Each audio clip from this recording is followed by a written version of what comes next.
आऊज़ बिल्लाहि मिनश्शैतानिर्रजीम बिस्मिल्लाहिर्रहमानिर्रहीम। शुरू अल्लाह के नाम से जो बड़ा मेहरबान और नहायत रहम वाला है। उम्मीद आप लोग खैरियत से होंगे और इस वीडियो में इंजीनियर फैसल आपसे मुखातिब है। आप देख रहे हैं डीएई और केमिकल इंजीनियर्स के लिए तैयार किया गया पाकिस्तान का सबसे बड़ा channel chemical engineering edge tech, जिसमें 800 प्लस लेक्चर्स मौजूद हैं और मज़ीद लेक्चर्स की तैयारी जारी है। इस चैनल में DAE first year second year की तमाम टेक्नोलॉजीज़ की मैथमेटिक्स के हर सवाल की वीडियो मौजूद है और इसके अलावा DAE chemical first year second year third year के इम्पोर्टेंट सब्जेक्ट्स के तमाम लेक्चर्स टेवटा के कोर्स के मुताबिक तैयार किए गए हैं। और इसके अलावा इस चैनल में इंडस्ट्रियल इंटरव्यूज़ के लिए शॉर्ट क्वेश्चन आंसर्स और पास्ट पेपर्स की वीडियोस भी मौजूद हैं। यकीनन ये चैनल आपकी इंडस्ट्रियल स्किल्स में इजाफा करेगा और आप मेरे चैनल को सब्सक्राइब करेंगे, बेल का आइकन प्रेस करेंगे तो मेरी हर लेटेस्ट वीडियो आपको मिलती रहेगी। हमारी आज की वीडियो का टॉपिक है डीएई फर्स्ट ईयर की मैथमेटिक्स एक्सरसाइज 3.1 क्वेश्चन नंबर 10 का पार्ट 1 है और सवाल की स्टेटमेंट में है find the term independent of x in the expansion of the following. जो यहाँ पे एक्सप्रेशन हमें दिया गया है वहाँ पे जो है आप टर्म मालूम करें जो कि इंडिपेंडेंट ऑफ एक्स हो, यानी कि एक्स पे वो डिपेंड ना करे।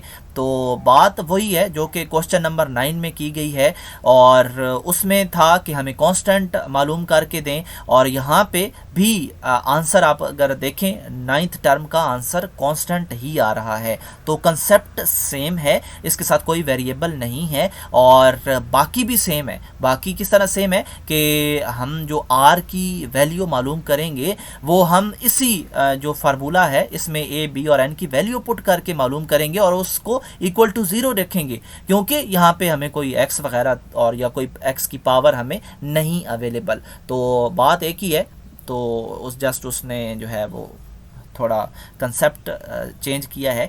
तो यहाँ पे हम अपने इस सवाल से ए बी और एन की वैल्यू निकालेंगे, निकाल के इस फार्मूले में पुट करेंगे और पुटिंग के बाद हम एक्स को सेपरेट करेंगे, इसकी पावर्स को सेपरेट करेंगे। जब ये सेपरेट हो जाएंगी तो फिर हम इसको एक इक्वेशन बना देंगे और यकीनन आप सेपरेशन कर लेंगे और सिर्फ जो इसकी पावर है उनको हमने कांस्टेंट को अलग दे देना है और वेरिएबल को अलग दे देना है और एंड पे जो वेरिएबल दोनों उनकी पावर्स अगर हमें मिल जाती हैं तो फिर उसके बाद हमने उन दोनों को इकट्ठा कर लेना है। इकट्ठा कैसे होंगे, एक तो ऑलरेडी ऊपर है, दूसरा जो एक्स नीचे है इसको भी हम ऊपर ले जाएंगे, इसकी जो पावर है वो नेगेटिव आर हो जाएगी और फिर दोनों की बेसिस सेम पावर्स जमा। बड़ा आसान सा फार्मूला है, बेसिस सेम पावर जमा। हमेशा नेगेटिव नीचे वाले एक्स को उठा के ऊपर ले जाएंगे तो नेगेटिव उसकी पावर होगी, लेकिन उसके बाद अगले स्टेप में आपने क्या करना है, दोनों बेसेस सेम होंगी, एक बेस को उठाना है, पावर्स दोनों की उठाएंगे, दरमियान में प्लस डाल के उसको हमने सॉल्व करना है। तो यहाँ पे हमें इक्वेशन नंबर 1 मिल जाएगी। तो अब वही बात है for term independent of x, कोई एक्स की पे ये डिपेंड नहीं कर रही, ये इंडिपेंडेंट है, यानी हम इस एक्स की जो पावर है इसको हम किसी और एक्स की पावर से जो है वो डील नहीं कर रहे, ये इंडिपेंडेंट ऑफ एक्स है।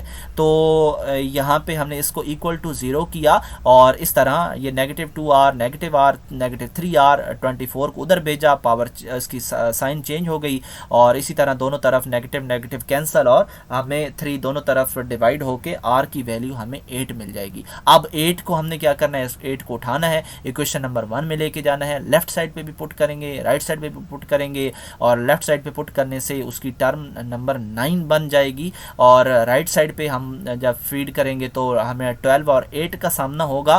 तो 12 और 8 को भी हमने सॉल्व करना है, ये भी एक काम है। और 12 को हम कितना पीछे लेके जाएंगे, हम 8 टाइम्स इसको रिवर्स लेके जाएंगे और 8 को हम 1 तक लेके जाएंगे। नीचे वाले को हमेशा 1 तक लेके जाते हैं और ये भी आपने काउंट करना है कि क्या ऊपर वाली और नीचे वाले डिजिट्स बराबर हैं, तो फिर तो हम ठीक चल रहे हैं। तो इनको हम सिंप्लीफाई करेंगे तो 495 आएगा, जो कि मैंने यहाँ पे लिख दिया। और इसके बाद इन सवालों में x की पावर हमेशा 0 ही आएगी, और जब किसी भी चीज़ की पावर 0 होती है तो उसका आंसर हमेशा 1 होता है, तो हमने यहाँ पे 1 लिख दिया। बाकी हमने इनको मल्टीप्लाई करना है, और जो 9th टर्म है उसकी हमें एक कांस्टेंट वैल्यू मिल जाएगी। बात वही जो है वो 9th क्वेश्चन वाली की है, सिर्फ ये इसमें स्टेटमेंट चेंज है कि इंडिपेंडेंट ऑफ एक्स पे हम डिपेंड नहीं करना, यानी एक्स पे डिपेंड अगर नहीं करना तो फिर हम वही काम करेंगे जो कि 9th क्वेश्चन में किया है।